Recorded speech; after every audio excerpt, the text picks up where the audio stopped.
அதிமுக பொதுச் செயலாளர் எடப்பாடி பழனிசாமி தலைமையில் அமைந்துள்ள இந்த கூட்டணி தமிழகத்தில் ஒரு மாபெரும் அரசியல் மாற்றத்தை ஏற்படுத்தும். பிரதமர் மோடியின் வருகை தமிழக தொண்டர்களிடையே பெரும் எழுச்சியை ஏற்படுத்தியுள்ளதாக அதிமுக துணை பொதுச் செயலாளர் KP முனுசாமி பேச்சு.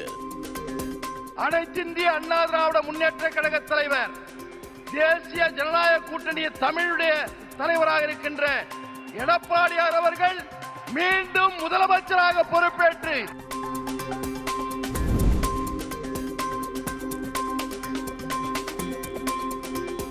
தமிழகத்தின் நலன் கருதியும் அமமுக நலன்களை கருதியும் பிரதமர் அழைப்பை ஏற்று நாங்கள் எங்கள் மனதில் இருந்த கோபதாபங்களை எல்லாம் விட்டுவிட்டு வந்திருக்கிறோம்.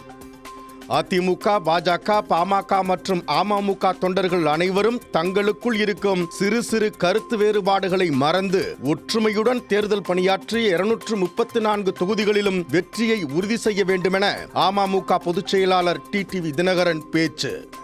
தமிழ்நாட்டிலே தேசிய ஜனநாயக கூட்டணியை தலைமையேற்றிருக்கின்ற மதிப்பிற்குரிய திரு எடப்பாடி பழனிசாமி அண்ணன் அவர்களை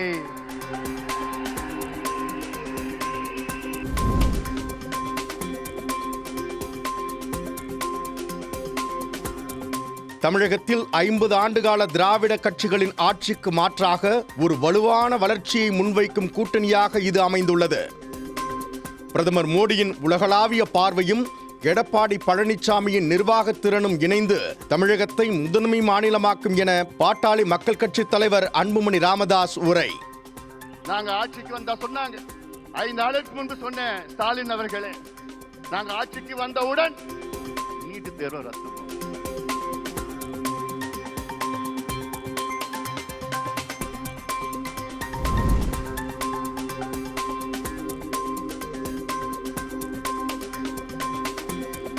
மத்தியில் மோடி, மாநிலத்தில் அதிமுக என்ற இரட்டை என்ஜின் ஆட்சி அமைந்தால் மட்டுமே தமிழகம் வளர்ச்சி பாதையில் செல்லும். மதுராந்தகம் மண்ணில் கூடியிருக்கும் இந்த மக்கள் கடலே 2026இல் தமிழகத்தில் ஆட்சி மாற்றம் ஏற்படும் என்பதற்கு சாட்சி என்று அதிமுக பொதுச் செயலாளர் எடப்பாடி பழனிசாமி பேச்சு.